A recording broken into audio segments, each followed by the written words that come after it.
If you like my dad's videos, please subscribe to QA Insights channel. Welcome to Learn Vegeta series. In this episode, we are going to see how you can parameterize your test so that you can load test your HTTP endpoints using Vegeta. In the previous video, we have seen how you can get started with Vegeta, and we executed a simple load test, we plotted a graph, and also we have seen the critical features of Vegeta. As I mentioned earlier in the previous video, there are no advanced features like other tools. You cannot do correlation, you cannot do data parameterization, you cannot do a lot of stuffs in Vegeta. But it's a great tool to benchmark your HTTP endpoints, and you can get started pretty quickly, and also you can distribute the load test pretty easily with minimal dependencies on configuration. But how you can do parameterization without having inbuilt feature in Vegeta? Using the Unix-like tools like sed, or you can use AWK, you can still do the parameterization to load test your APIs. In the current directory, I have a simple file called emoji_vote.dat. So if you cut it out, you can see this dat file. So this dat file has 4 emoji types. As you see, there are 4 lines here. So we are going to send these information in our HTTP endpoint so that we can test these test data and you can measure the performance. So how you can do that using Unix-like tools?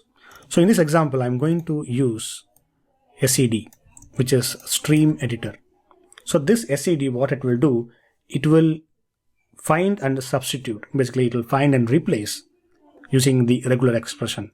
Now let us just split this command. So first one is the SED, streamline editor, and we are substituting with the regular expression. So here the regular expression is get http:/API/vote and choice. So this is our substitute value. So what it will substitute with the particular data file. So now if I execute this particular SED command, as you see, it is taking the each value here from the emoji vote.dat and it is replacing with get http localhost and so on. So using this, we can send the command, Vegeta attack command, and we can generate the report.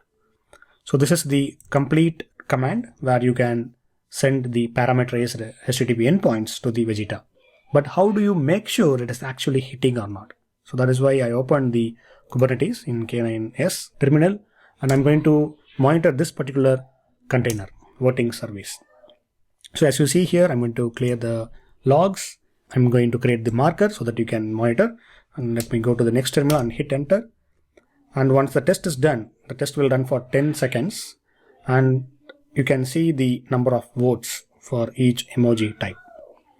So now as you see here, let me just put a mark here and I'm going to turn off the auto scroll. So now if you see in this section, this is our endpoints. This is our actual test data. If you just keep scrolling up, you can see a lot of test data here. And also if you just monitor the time as well. So at the same time, it is sending with a different sets of data. Basically, it is coming from our Vegeta command.